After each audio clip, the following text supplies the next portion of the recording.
ప్రాముఖ్యతని మనందరికీ తెలియజేస్తూ గోపూజ నిర్వహిస్తూ చాలా ప్రఖ్యాతి గాంచారు కాబట్టి అన్నకి అందరం గట్టిగా చెప్పడంతో అభినందనలు తెలియజేస్తూ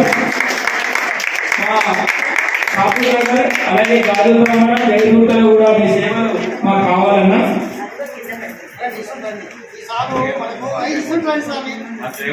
రామారంలో గోమాత పూజ చేసినప్పుడు ఎవరు పాల్గొనలేదు.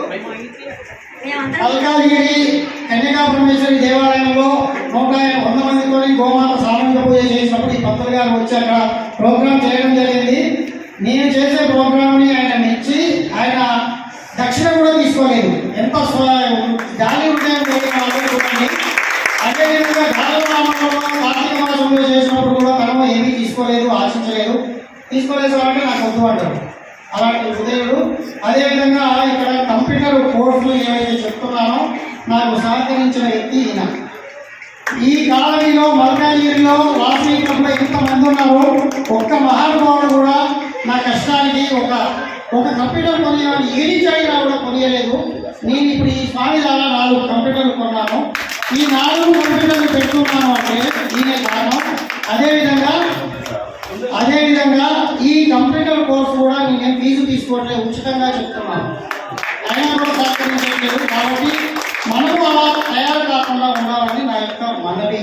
అదేవిధంగా ఈ గోమాత ఇంటింట్లో గోమాత అనే టైటిల్ సార్వజనిక గోమాత ఎవరింట్లో కూడా గోమాత ఉండదు కాబట్టి ఆర్టిఫిషియల్ గోమాత అయినా సరే ఉంటే గోమాత ఉన్నట్టు లెక్క అని ఇంటింట్లో గోమాత అనే టైటిల్లో గోప్రచారక సేవా సమితి నుంచి ఈ రోజు సన్మానం చేస్తున్నారు. ఉత్తగారు అవన్నీ ఏమవుతున్నాను ఎందుకంటే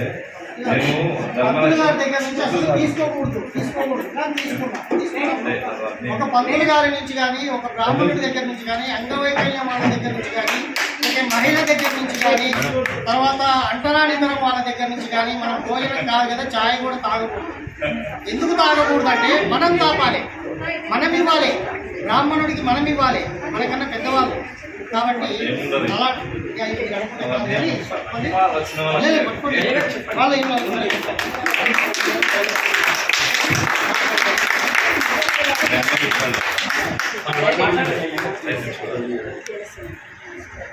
జై శ్రీరామ్, జై గోమాత.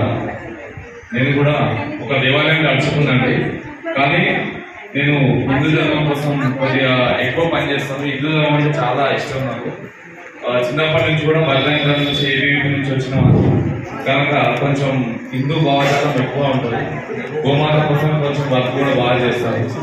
ఊళ్ళలో కూడా గోశాల ఏర్పాటు చేసుకున్నాం. మేము 108 ఆవులు జోగుపేట భాగాన్ని రంగారెడ్డి జిల్లా. కాకపోతే ఇక్కడ వాళ్ళగా ఉంటారు. ఒకటేనండి, మనము హిందూ ధర్మం కాపాడుకోవాలంటే ఫస్ట్ మన ఇంట్లో మనము రైట్ ఉండాలి. ఎందుకంటే మనము ఇప్పుడు పిల్లలకు స్కూల్ అయిపోయాక సెలవులు వస్తాయి. సెలవులు రాగానే ఏం చేస్తారు, విహారయాత్రలని అయ్యని ఇయ్యని తిరుగుతూ ఉంటారు. కానీ మనం కొద్ది భాగవతము, రామాయణము, భగవద్గీత, హనుమాన్ చాలీసా, పురాణాలు చెప్తుండాలండి. ఎందుకంటే పిల్లోడికి పంచపాండవులు అంటే తెలియదు, ఎవరు అంటారు. గోపంచకము అంటే తెలియదు. మనం అర్థం చేసుకుంటే సత్యనారాయణ వ్రతం మీరు అందరూ వింటూ ఉంటారు. అందులో ఒక మహావిష్ణువు ఒక సన్యాసి రూపంలో వస్తాడు. అంటే ఒక మహర్షి లాగా వచ్చి భూలోకానికి వచ్చి ఆ బ్రాహ్మణుడికి ఏదో చెప్తుంటాడు అనమాట. అయ్యా నువ్వు ఎందుకు చెప్తున్నావు అంటే ఇట్లానని చెప్తుంటే ఆ సన్నివేశం నేను చెప్తుంటే మహర్షి అంటే పంతులు గారు మహర్షి అంటే సినిమాలో మహేష్ బాబా అని అడుగుతున్నాడు పిల్లలు, 10th క్లాస్ పిల్లవాడు. అరే నాయన, మహర్షి అంటే మహేష్ బాబులు హీరోలు కాదు నాయన. మహావిష్ణువు యొక్క అవతారం సాక్షాత్తు మహావిష్ణువు. ఆయన మహర్షి రూపం. అంటే మహర్షులు ఎట్లా ఉంటారు అంటే వాళ్ళు హిమాలయ పర్వతాల్లో ఉంటారు, మహర్షి రూపంలో ఉంటాడు అని ఉదాహరణ చెప్పిన మీకు అర్థం కావడం అట్లా. ఎందుకంటే మనం చెప్తూ ఉండాలి వాళ్ళకి. ఇవే కాకుండా గోమాత వైభవం చాలా బ్రహ్మాండంగా ఉంటుంది. ఎందుకంటే వాస్తవానికి ఆ గోమాత ఎలా ఉద్భవించింది, తర్వాత ఆ గోమాత వైభవం ఏమిటి మీకు అంతా తెలిసి ఉండొచ్చు. కానీ వాస్తవానికి ఆ గోమాత ఆ యొక్క చరిత్ర చెప్పాలంటే మినిమం ఒక 1 అవర్ అన్న పడుతుంది. కనుక సమయం లేదు, మళ్ళీ కూడా కలిసినప్పుడు తప్పకుండా చెప్తా. కనుక మీరందరూ కూడా ఇక్కడ ఇదే కాకుండా హిందూ ధర్మానికి కోసం మీరు పనిచేయండి. అంటే ఇప్పుడు చూడండి, మన జమ్మూ కాశ్మీర్లో కానీ ఎక్కడెక్కడైనా కానీ మనకు హిందువులకు విరుద్ధంగా ఎన్నో రకాల కార్యాలు జరుగుతున్నాయి.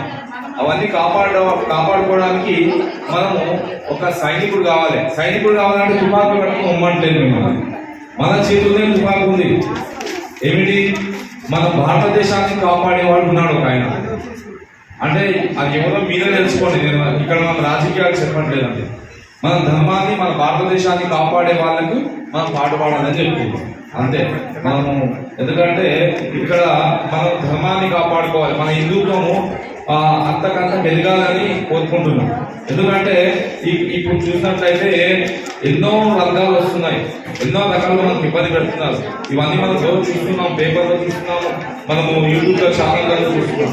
కనుక ఇవన్నీ చూసుకుంటే చాలా ఉంటుంది. కనుక హిందూ ధర్మాన్ని కాపాడడానికి మనం ఒక చిన్న నాయకుడిలాగా పనిచేయాలి. అంటే పెద్దగా కటారా పట్టుకొని పనిచేయాల్సిన అవసరం లేదు. ధర్మ రక్షణ కోసం మనం ఒక శివాజీ మహారాజ్ కావాలి, ఒక సంభాజీ మహారాజ్ కావాలని కోరుకుంటూ సెలవు తీసుకుంటున్నాం. జై శ్రీరామ్.